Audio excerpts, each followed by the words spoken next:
Not everyone's here? Well, everyone that is here, come sit down in the seats up front. I think we've got some guys right outside the door there. They're waiting for their Battle, how many trophies do you Are you guys want to go Clash first? Royale? Okay, I'll call you when you're ready. I'll come get you. All right. It's like 25 to 20. Yeah. Okay, yeah.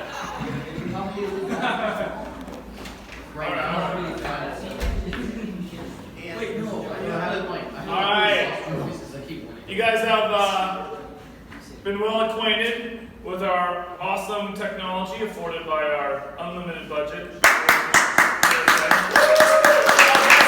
Stop! You're making it go up. Okay.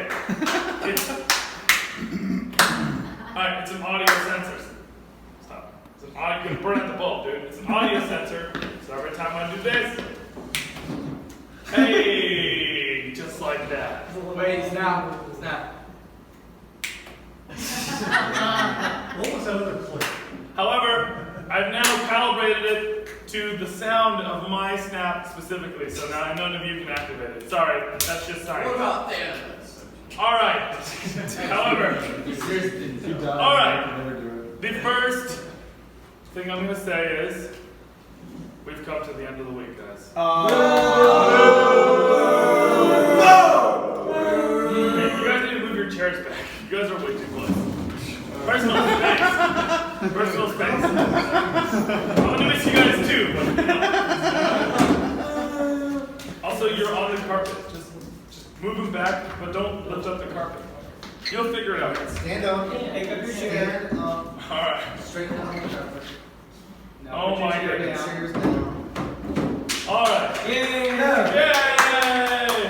Here's the engineering part. How to sit down 101. Now included in this down. Now we know. Rocket science. Yes. Whoa! So, it is the end of the week. We have spent all week teaching you guys all we know about the marine environment. And now, I think it's only fair that you guys teach us a little something that you've learned along the way. So, we are going to start your presentations. Yay!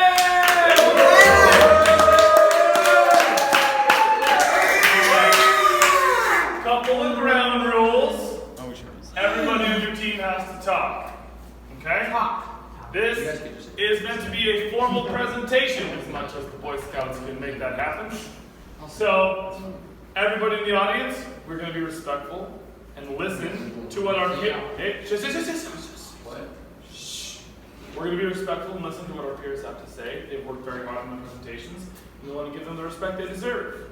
Also, at the end, we're going to hold the applause and we're going to wait for questions. We're going to applaud after the questions, okay? Because when you give a scientific talk, you always have questions at the end. Alright? Alright, the last thing I'll say is, when you're giving a presentation, you're not giving a presentation to your friends up front, you're giving them to the entire audience, okay? So it's good to project out to the people in the crowd. Yes! If you talk like this, no one's going to be able to hear you, okay? Sound good? Yeah! All Okay. right. So, without further ado, I turn this time over to my colleague. Let's go, dude. Right. Whoa. Who can do it? You can do it. You can do it. You can do it. Where's everyone else in your crew? Okay, Say that. so before I call my wonderful team in, I'd like to again ask for all applause to be saved till the end. Though yes, this was a group effort and we'll all be talking, I'd like to give most of the credit to the female counterparts of my team. I like to keep expectations realistic here. So be open to anything.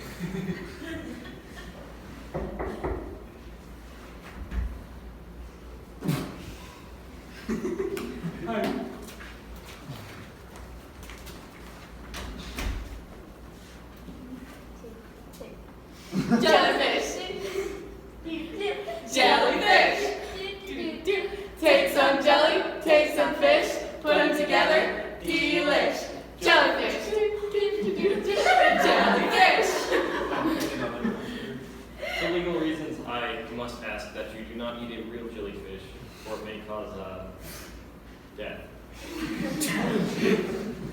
So today, as you may have guessed already, we will be talking about jellyfishes, but there's a little bit more to them than you may think.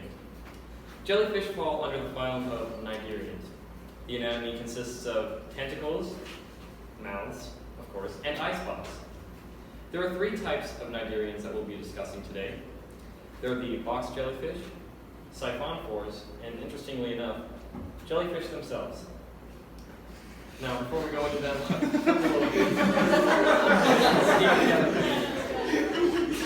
we work very hard, as I'm sure you can tell.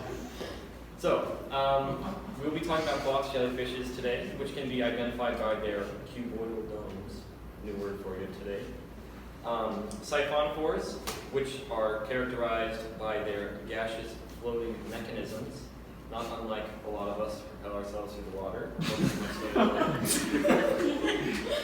And then the jellyfishes themselves, which are identified by their prominent domes, which you will see in a short while. And to be noted, again for legal reasons, jellyfish are not made of jelly. I'll turn it over to my team. Okay, so this is the anatomy of Nigeria. So here are the eye spots where they see from. The stomach pouch is where they store food. The hood margin. The oral arm is where they catch their prey. The tentacles, which are also called lapids, or what sting you. The mouth is what they eat from, and the gonads are their reproductive system. The box jellyfish is the first class of Nigerians. They are also known as sea wasps, and you may identify them by their prominent cuboidal dome, and they have tentacles hanging from the 4 corners of the jellyfish itself. They can grow to about 10 feet long and weigh about 4 pounds. They are nearly invisible to the human eye, so it's kind of hard to see them when you're swimming. And their stings are extremely painful and can cause death. And they have one of the deadliest venoms in the world, and the toxins in the venom attack the heart, nervous system, and skin cells. Their venom instantly stuns or kills their prey, thus avoiding danger to their delicate tentacles. The next form of Nigerians we'll be talking about is the siphonophore. So unlike other Nigerians, the siphonophore is special because instead of being one organism, this whole creature is made up of hundreds of multiple organisms, also called zooids. Also, unlike regular Nigerians, the siphonophore floats by means of gas. So it inflates its hood here, and it can float on top of the water, and not just move by currents or the sea, but can move by its gaseous flotation mechanism. They consist of a clear gelatin material, which makes them very fragile, so fragile that they break with super small forces. There are over 175 different species around the world, and the most popular is the Portuguese man-o'-war, which can be found in subtropical and tropical waters. And they can also be identified by their bright blue or violet hoods.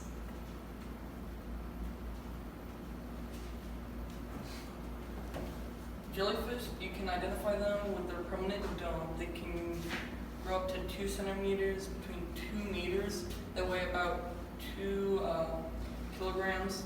They shoot water out of their mouth to propel them forward through the water.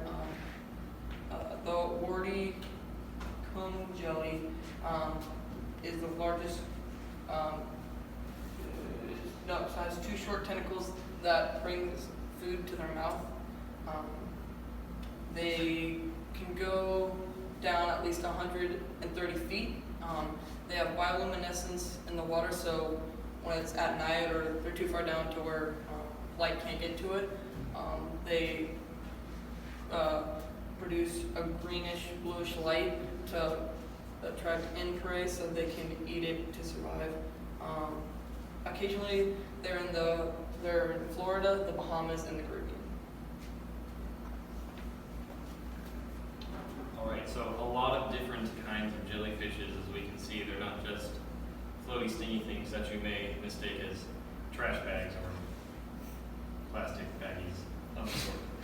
Okay, so in conclusion, we have all these great jellyfishes, but in the end, what we know about them is irrelevant if we know not what we know them for. Parts that sentence. Wow. That was deep. Okay, so it's important for us to know about the life around us as well as our own race. We will find that many others are important as well and play a vital role in ecosystems both above and below sea level. Thank you. We're open for questions. Please save your applause. That was